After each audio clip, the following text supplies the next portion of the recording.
this swamp. Did you hear something? And try to hold on. You're gonna get us all killed. To all your pieces. Shut the door! It's too late. Hello everybody, welcome back to Screenstars. I'm here today to bring you my review for the 2010 horror sequel, Hatchet 2. The film is once again written and directed by Adam Green, and it stars Danielle Harris, Tony Todd, the late great Tony Todd. Kane Hodder returns as Victor Crowley. We've got Parry Shen and Tom Holland. And yes, that is the Tom Holland who directed Fright Night and Child's Play. Right, okay, this time round the film follows immediately after the ending of the first film. We've got Danielle Harris, however, who takes over the lead role of Mary Beth from the last film. So it kind of recreates the ending of the last film with Danielle Harris in it. She escapes Victor Crowley. She heads back to the town centre. She goes to see Tony Todd's Reverend Zombie to confront him about Victor Crowley and the death of her family. And Reverend Zombie agrees to go to the swamp with her with a load of gun-toting locals to seek out Victor Crowley and kill him.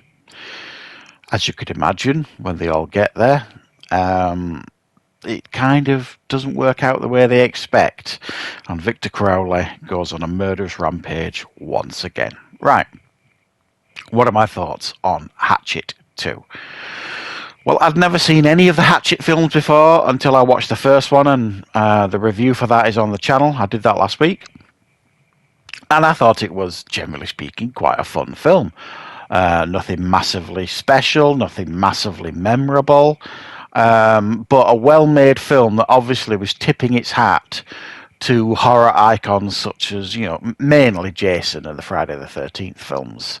The guy who played Kane Hodder, Victor Crowley, Kane Hodder, played Jason in a number of the Friday the 13th films.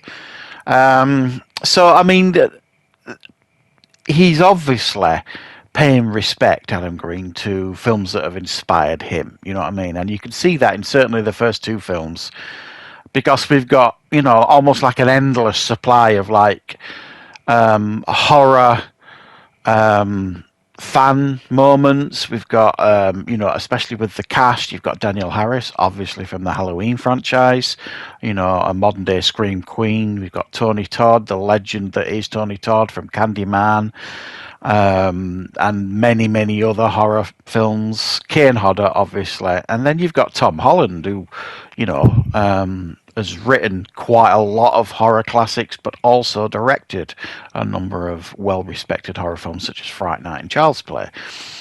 And there's more. I suspect if you looked at many of the cast in this film, and maybe the first one, I suspect many of them have got links to previous horror franchises themselves. And this is really, in a lot of ways,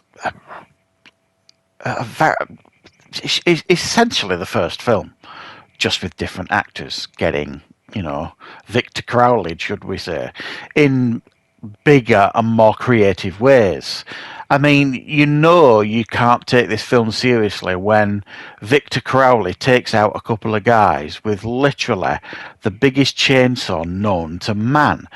It is huge, and it chops them both in half. I mean, so from the first 10 minutes, really, that you shouldn't really be taking this film seriously, because it's got moments of comedy in this. It definitely doesn't take itself seriously, and I like that sometimes with horrors, when they're trying to kind of sell you this premise that is just ridiculous. I mean, if this was taking itself seriously, Danielle Harris's character, regardless of what Victor Crowley's done to her and her family, would be off her absolute rocker to go anywhere near that swamp again. Let alone Tony Todd, who knows very well who Victor Crowley is, his character, and a load of other locals, regardless of how many guns they've got.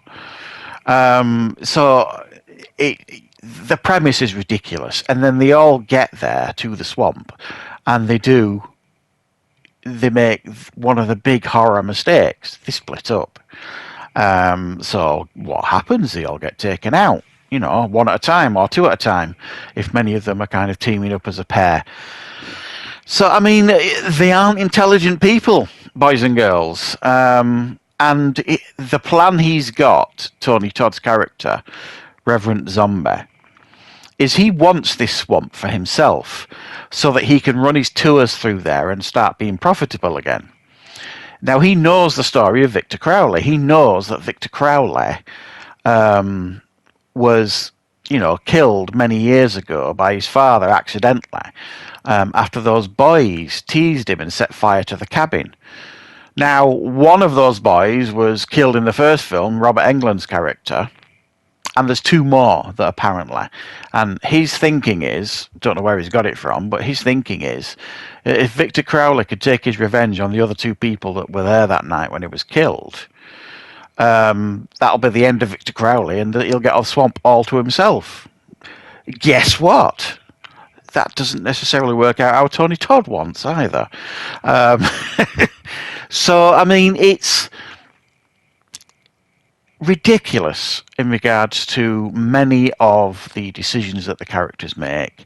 It's ridiculous, some of the story elements here. He doesn't behave at all like a ghost or a phantom or anything like that. He's a physical presence, even if he's somewhat supernatural in the sense that he's like Jason, he can't die.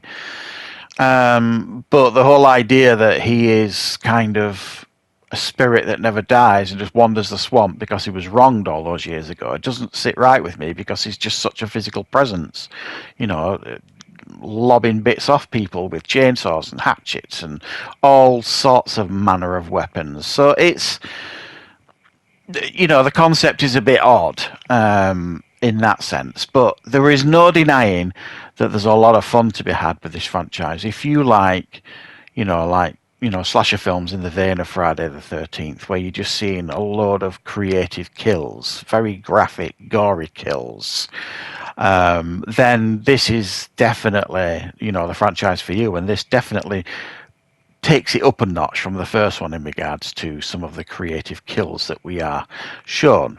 So, I mean, for me, it's on a level playing field with the first one. It's not outstanding. It's not like, oh, I really love this franchise sort of thing. But I had a good time with this, just as I had a good time with the first one. I'm looking forward to checking out the other two now.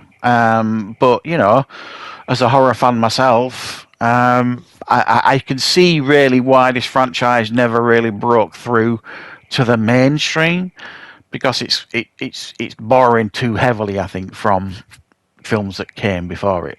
But there's nothing wrong with these films. I do think the fun, the dumb fun, I suppose, is a fair assessment of them, but fun nevertheless. So yeah, I am looking forward to checking out the third one. Let me know your thoughts on this film, the franchise as a whole, and what I've got to expect on the next one.